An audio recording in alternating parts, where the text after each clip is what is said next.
I was an MCPS parent. My children are now almost 24 and almost 20, believe it or not. And they both needed a lot of extra phonics practice to learn to read, which is what got me interested in this topic. And so I think phonics practice is very doable to practice at home if you have the right materials and a few methods. So that's what inspired me to create open source phonics. So just to back up for a minute to talk about how does phonics fit into learning to read. We know that the National Reading Panel in 2000 looked at 100,000 research studies and figured out the components of reading. And what they came up with were the big five components.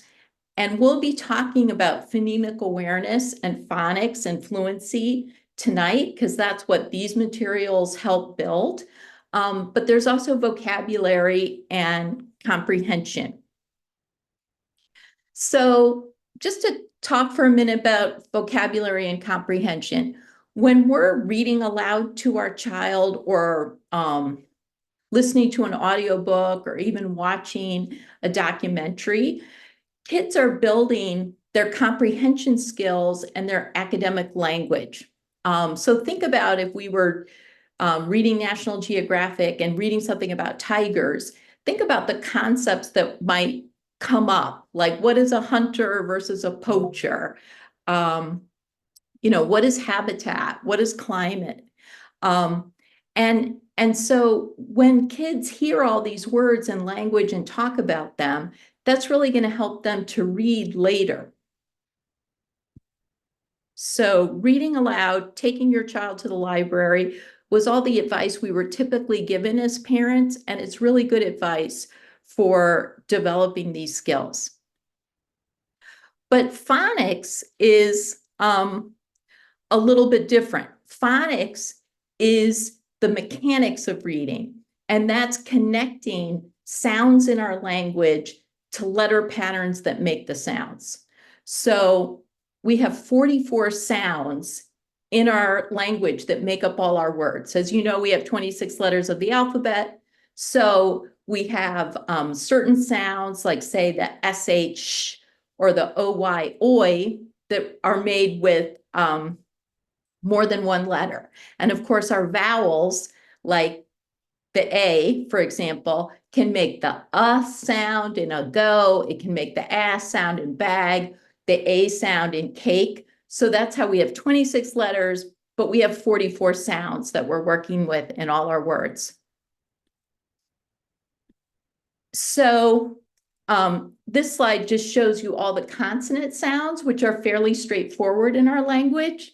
So there might be just a few that seem surprising if you haven't studied phonics, which is the ng sound, like in ring. It doesn't have a g, it's just ing, or the zh in treasure, but most of these will look very familiar to you.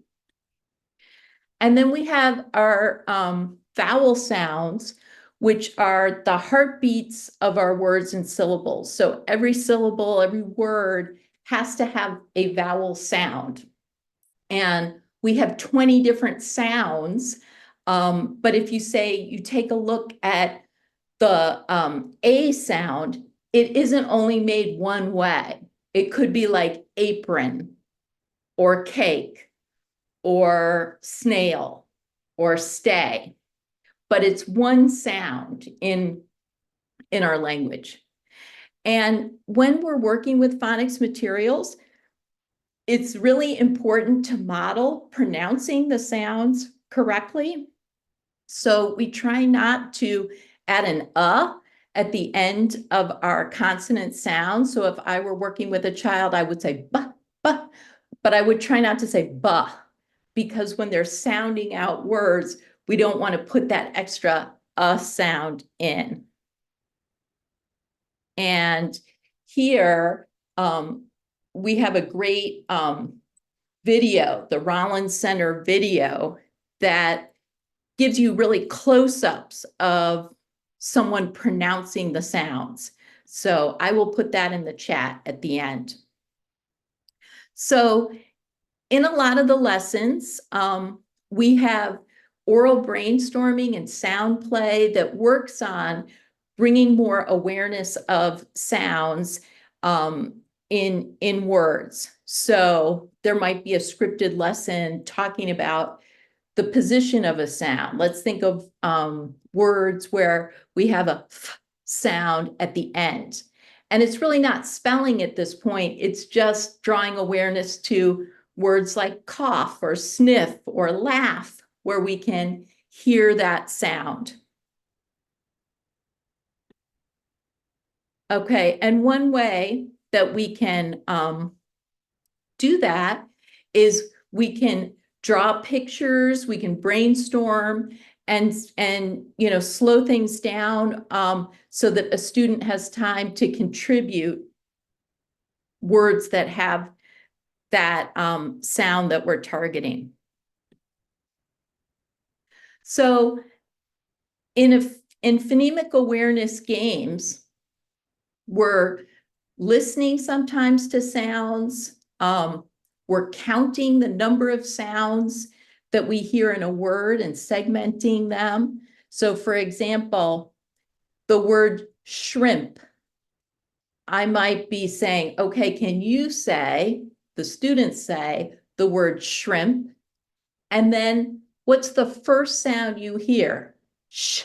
So that's one sound. What else do you hear? R, I, m. Now, if a child is great at phonemic awareness, they may hear and list and count off all those sounds with ease. But another child might just say, oh, I hear sh, and I hear I, sh, I. And that's ship. And so then we would say, okay, but do you hear something in between after the sh, r, shrimp? Because that's different than ship.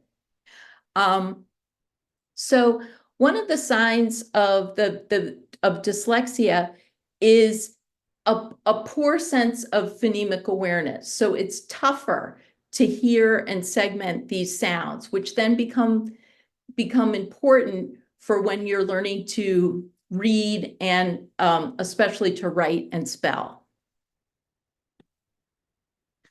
So how do we build phonemic awareness? And these are examples taken from my own children who didn't have an easy time with phonemic awareness. A child like this may hear the big picture of a word and mispronounce it, but they feel like they've kind of captured its essence. So Paschetti for spaghetti, contaminate for contaminate, laptop for laptop. It sounds close enough to them. So these sound play games allow us to really focus in on these sounds. No, it's laptop, it's not a B in that word. The other thing that phonics practice does when we start talking about writing from dictation, which we'll get to, and writing from dictation is, I'm going to say a word, you're going to pronounce that word back to me, and then you're going to try to spell it out, is you're focusing on those sounds and using your knowledge of that sound letter correspondence to write the word. And then we can go back and fix the word if it turns out that what you were hearing and recording is not quite right. So that's the phonemic awareness part is really about sounds and becoming more aware of them and hearing all the various sounds in words, which can be challenging. But then we get to letters, and letters are what represent the sounds. And you'll see in the materials that we talk about consonants, which are all our letters that are not the vowels. the digraphs, which are two letters making just one sound, like sh. And then we get to the consonant clusters. And what's happening here is we have consonants really close together, making a word like sprint or stamp. And that can be challenging to hear all the sounds, especially when the cluster comes after the vowel. So we might find ourselves having to pronounce it slowly, like in that Nemo movie, Dory's, stamp. And that kind of can help out our student to do the same thing and capture all of that. And we have our vowels and our digraphs. So some languages have a really simple code. And that means it's one letter makes one sound. And you want to make that sound, you always make it the same way with that one letter. And interestingly, kids have a lot easier time in those countries like Finland or Italy learning to decode. But in English, we have a big variety, especially in our vowels, of how a sound can be spelled. Like if you look at the long I sound, you can see all those ways, wild and find and climb and night, that we know indicates that I sound. And that's a lot to learn. So I'm going to ask in the chat for a minute if you all will take a moment and let's talk about the long A sound, like in cake. And we're thinking about that sound. How else, what other words have that A sound? Spelled a different way. And Dr. Spurlock, I wanted to let you know, I know at the beginning you asked everyone to note what grades their kids were in. So just so you'll know, we have a third grader, someone that has a second and an incoming kindergartner. We have a first and seventh grader, a first and a fifth grader. And then the question that you just asked, someone noted maid. MAID. Oh, nice. Okay, so the AI vowel team. Anyone else with a different spelling for A?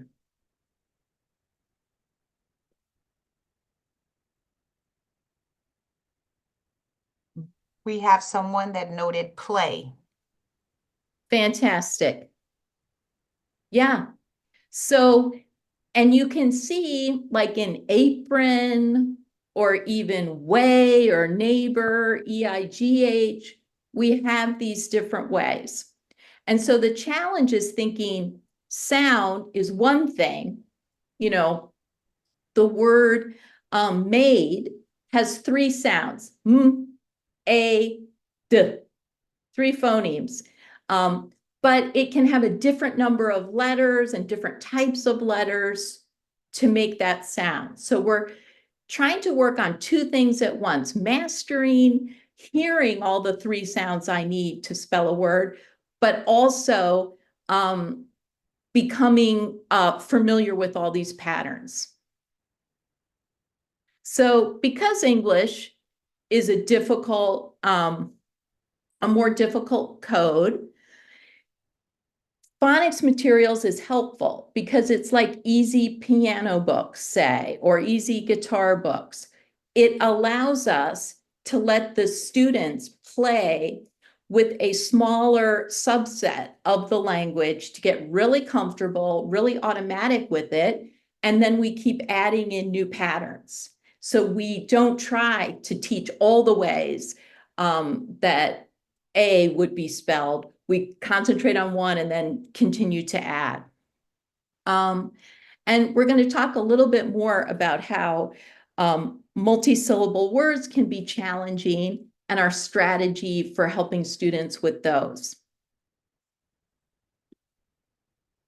So The Orton-Gillingham method, which really was invented in the 1930s, Nelson Rockefeller was dyslexic, and it was his parents and the Rockefeller Foundation that thought, let's invest some time and money into understanding the best way to help struggling readers read.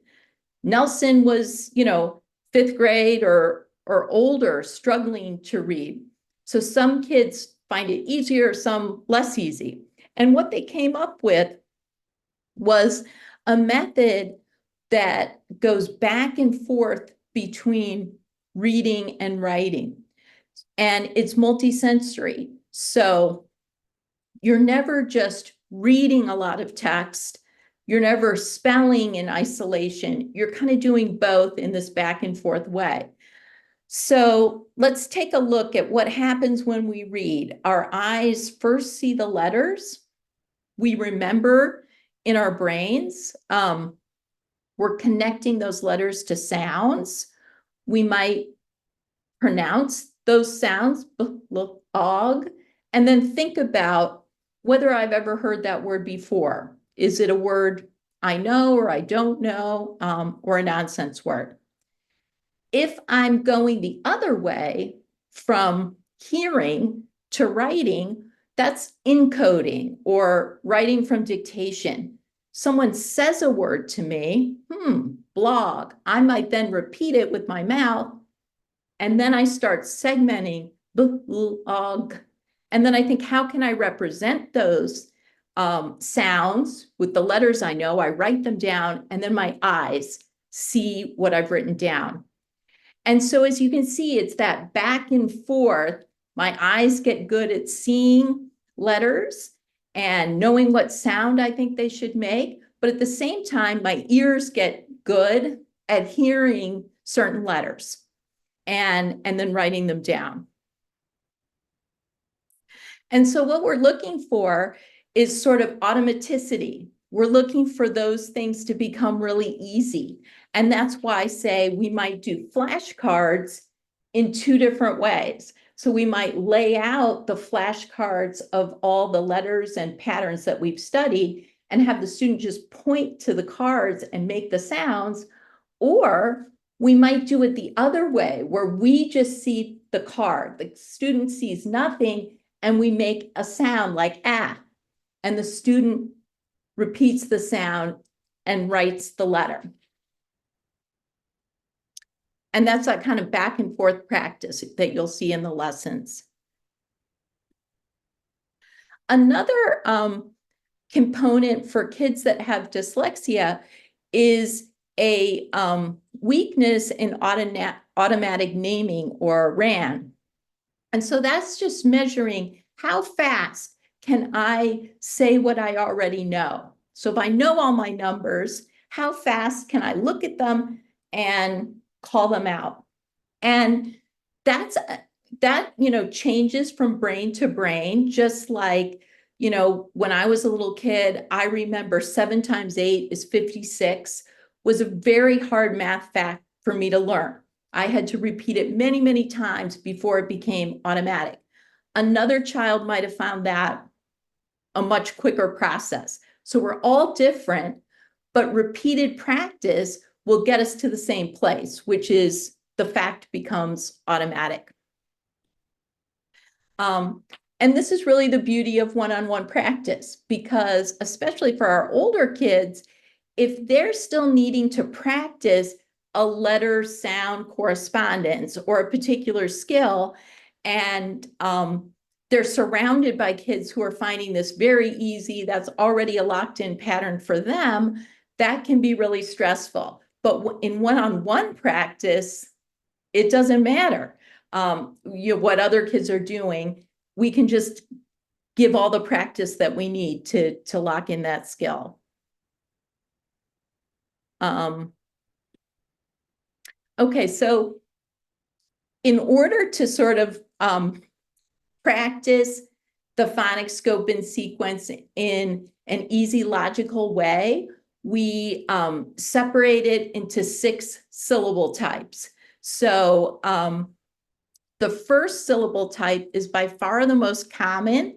It's 50% of all syllables in running text, and it's the closed or short syllable.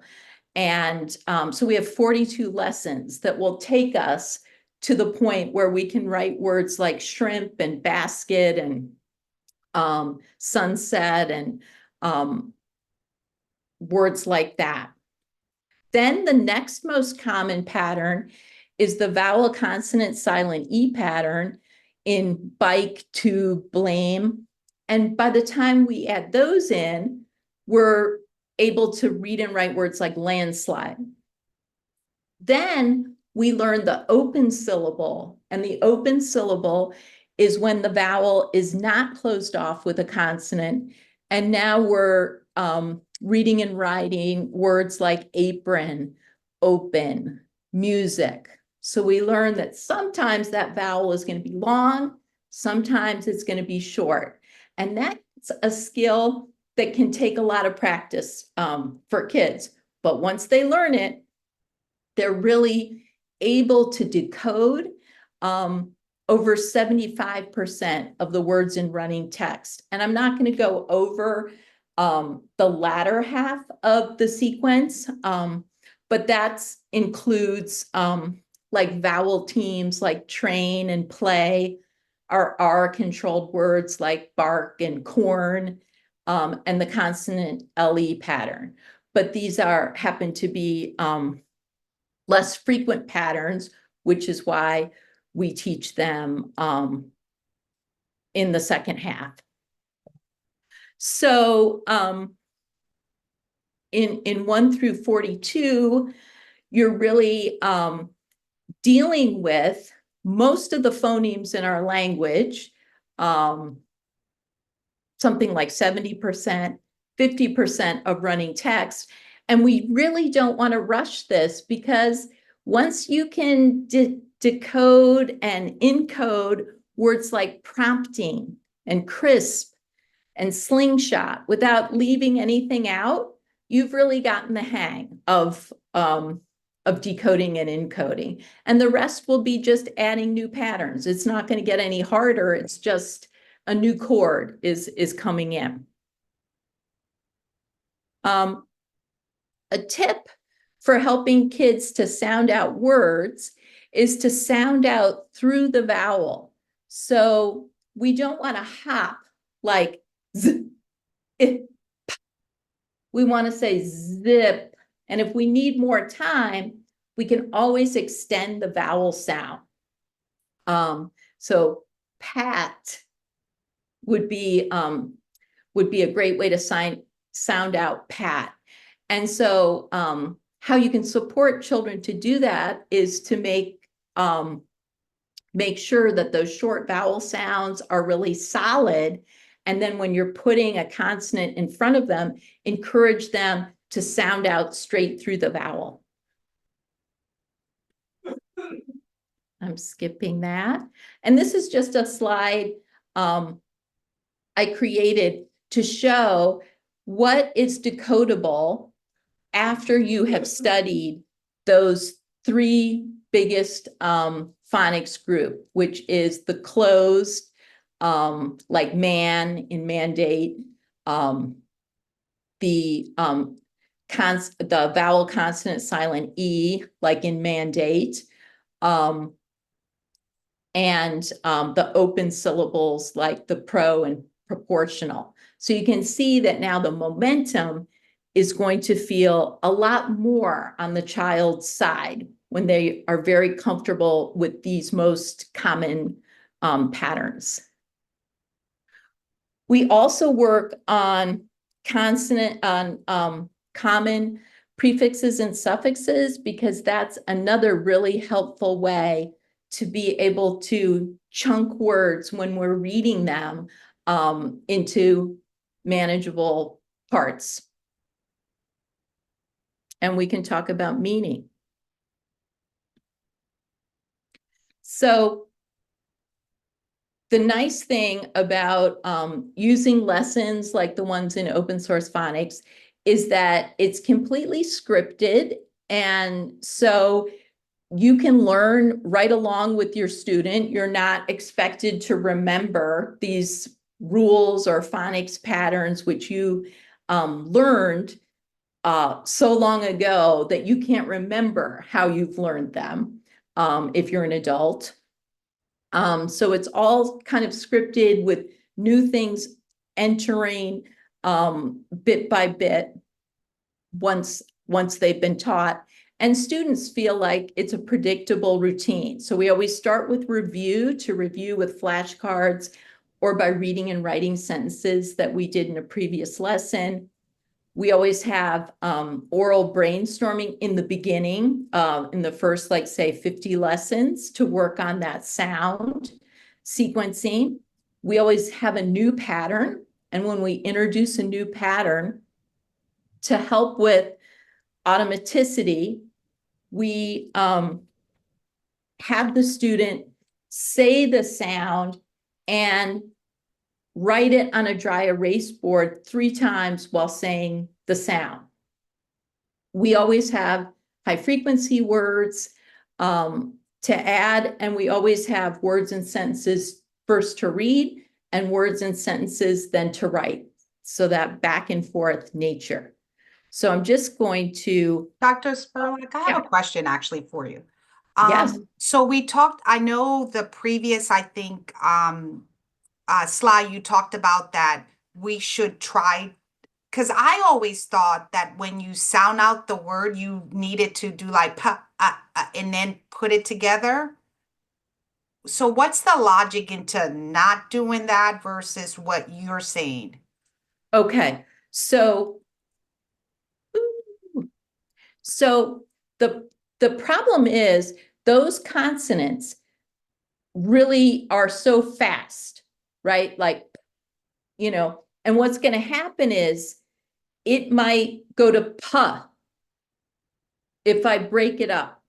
If I don't go to the vowel, like let's say the D in dog, if it has to get very quickly to that vowel sound, or I might add a little schwa sound in there because I'm pausing.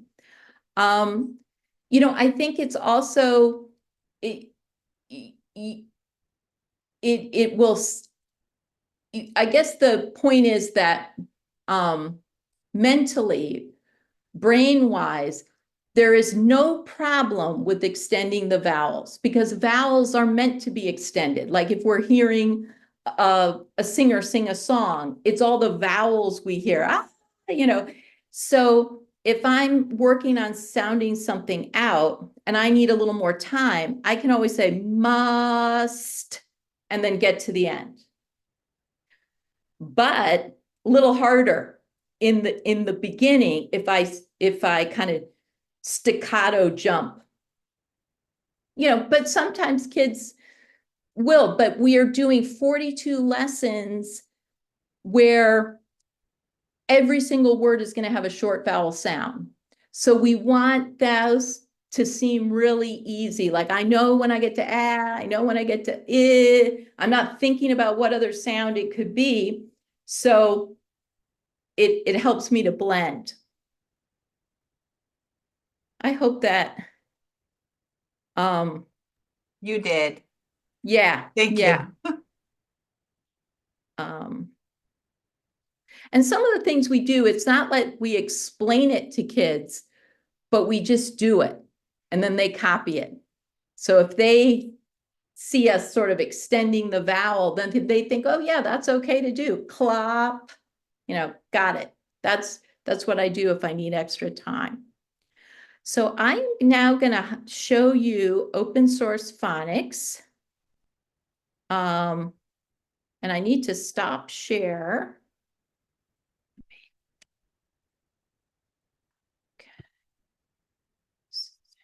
Okay. So that I can share again. And okay.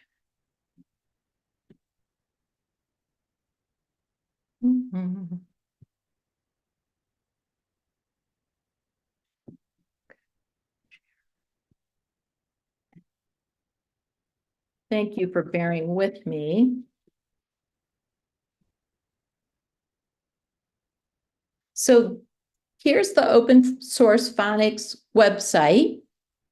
And as you can see at the top, we can get to the 120 lessons. And let's just click on to a lesson. In this lesson, we're learning the short O, ah sound.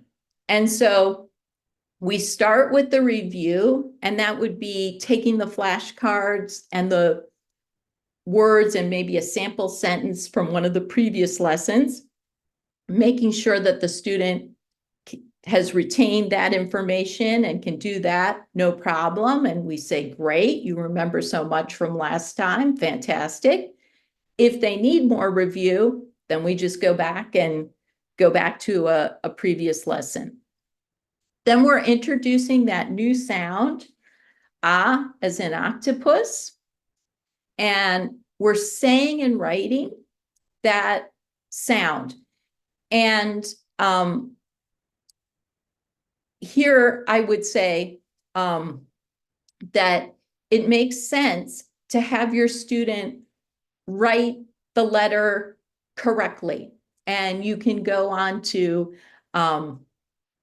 websites like Reading Universe, or just put into Google if you don't remember how to print the letters and where to, put your pen at the top and circle around. And the reason that we want kids to write it all the same way is we're looking for automaticity. So I had a student who would sometimes make his lowercase e correctly, the way that teachers teach you to make that, starting with your pencil in the middle. But sometimes he would swoop up from the top, swoop up from the bottom, and make it this unusual way. Well, come to find out, he was also sometimes confusing the short E sound, with the short A sound, ah. Now the A, he always made the same way each time. The E, he was like stopping to think about it, how I'm going to make this letter. And I felt like this is a distraction we don't need. So let's just make the forming of that letter automatic, always the same way. And that turned out to be a very useful practice for this kid and actually helped the kid hear the difference between the two sounds well. So here we have like the sound play where we're brainstorming the sound that the short O makes. And we could make that fun by saying, oh, you think of a word that has ah in it and draw a picture and I'll guess what it is. And I will go back and do the same. And then we have a phonemic awareness game that's completely scripted. Let's say the word map. Have the student repeat the word map. What do you get if you take out the ah sound and put in an ah sound? Mop. And now they're playing with those phonemes. Then we have words for them to read and write. And here now, we're introducing the high frequency words. The high frequency words are the words that we need to learn that don't follow the phonics patterns that we know, either because they're unusual, irregular words like the word of, OF, making the sounds of really UV of. So we just have to learn them as whole words to memorize them. And some we will learn the pattern, but we won't learn it till, less than 100 or whatever, and we need it now. So in green, you will see that indicates that the child could already sound out one of the letters, the M in me.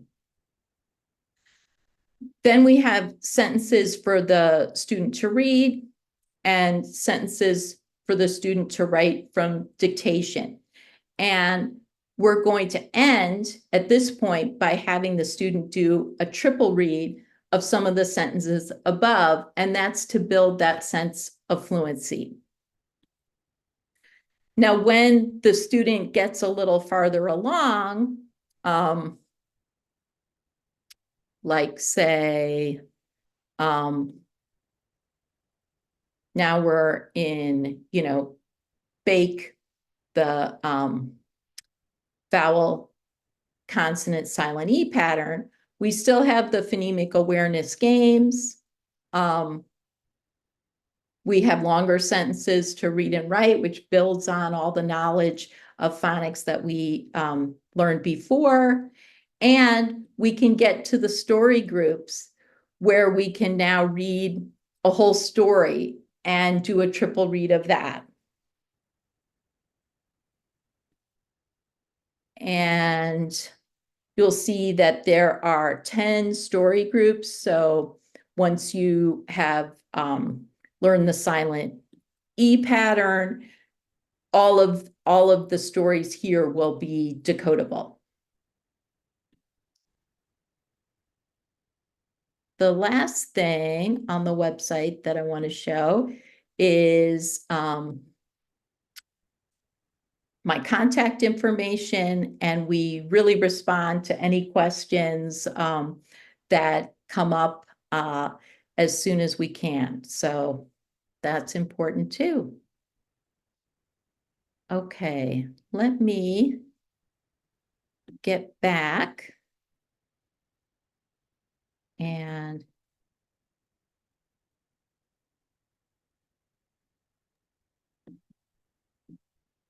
Can we get your contact information one more time? I want to put it on the chat. Sure. Thank you. Let me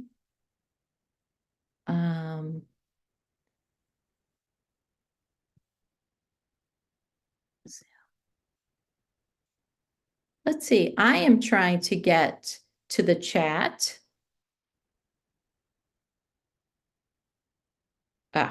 Here we are.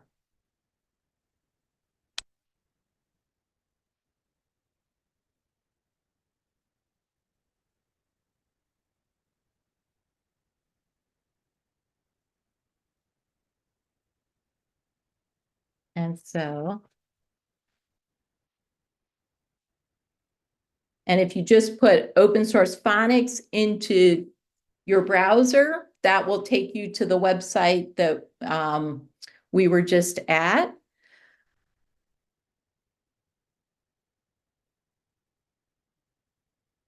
And I'm also going to put in the Rollins Center website for watching how the phonemes are pronounced.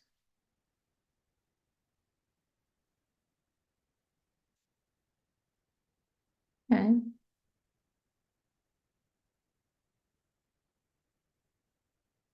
So now can you all see my my slide? Yes, we can still see your slide. Yes. Perfect. So one of the things that I wanted to go back to here was, what I mentioned about the multiplication facts.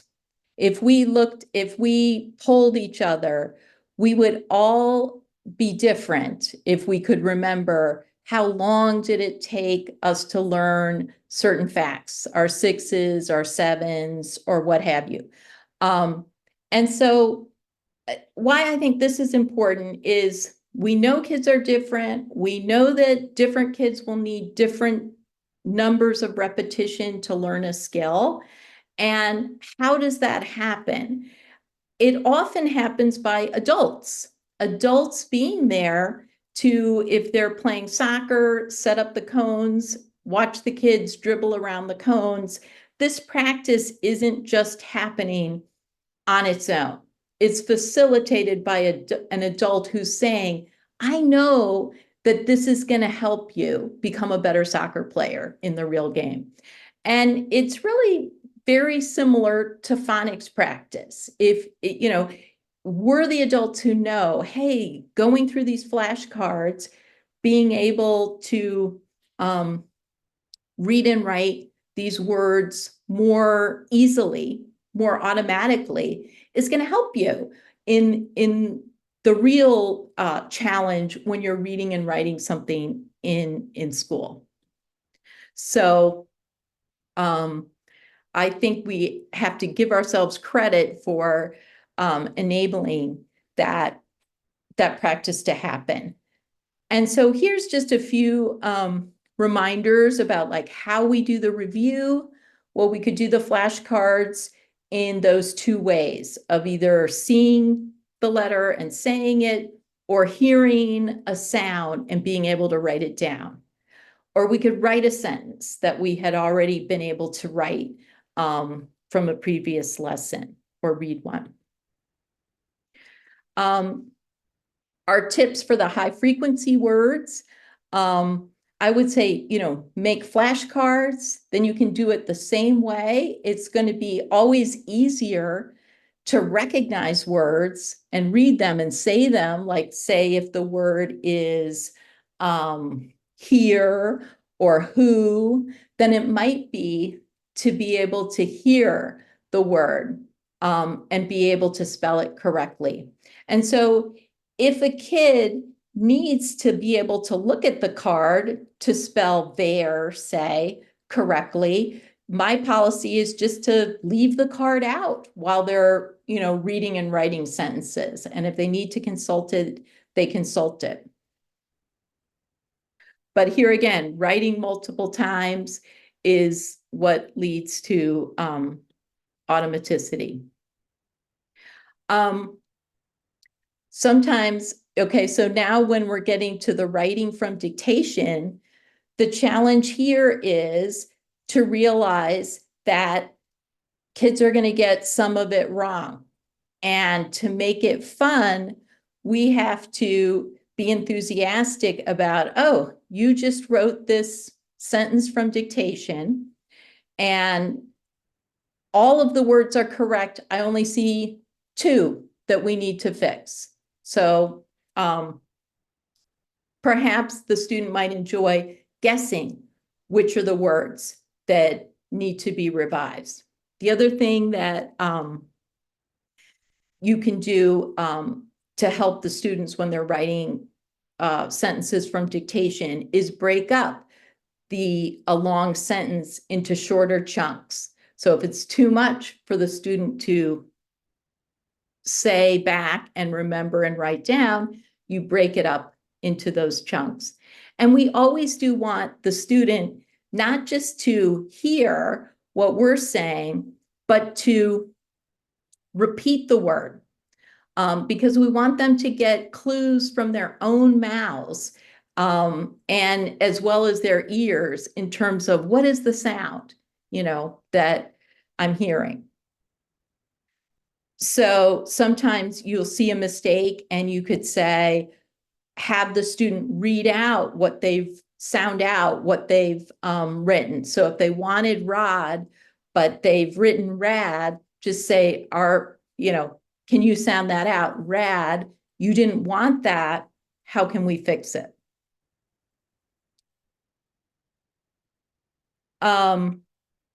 This I don't have to spend much time on. It's just that some kids will need encouragement to want to read a decodable passage 3 times. And studies have shown that repeated out loud reading is the best way to build fluency. So I tell them that, you know, just say, this is why we're doing it. If they ask, why do I have to read it again? You can comment on the first read as a first read. That's fantastic. You sounded out words so well. And then comment on how the subsequent readings, you know, have more expression. Okay, now let's say you're going along and, you know, you start to notice, like I noticed with that kid, that they're having a hard time figuring out if it should be or eh, or they're figuring out, having trouble with sh and th. What can we do? Well, first of all, we should pat ourselves on the back that we noticed which patterns are seeming tricky to this child, because now we're really getting somewhere and we can help make those patterns more automatic. And one of the first things that we can do is we can look in a mirror and see how different our mouth seems when we see a pattern. So I had a student with sh and th seeming similar, and perhaps it looks similar because they both have SH, and one is SH, one is TH, but your mouth looks very different in saying those words. So when you look at your mouth and you pronounce a whole bunch of words that have the ship and shape and, wish, and you see what that's like, and then you compare it with that, how your mouth looks when you're doing thick and them and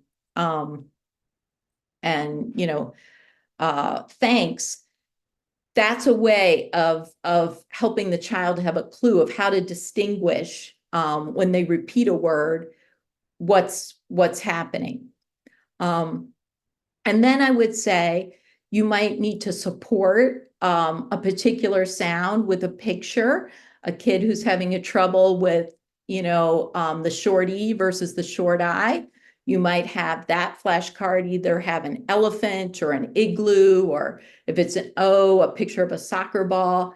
And then a child will kind of use that as a support. And when they're looking at a word or thinking about spelling a word, they might say, hey, is it more like elephant when I'm trying to write the word, say, beg, or is it more like igloo?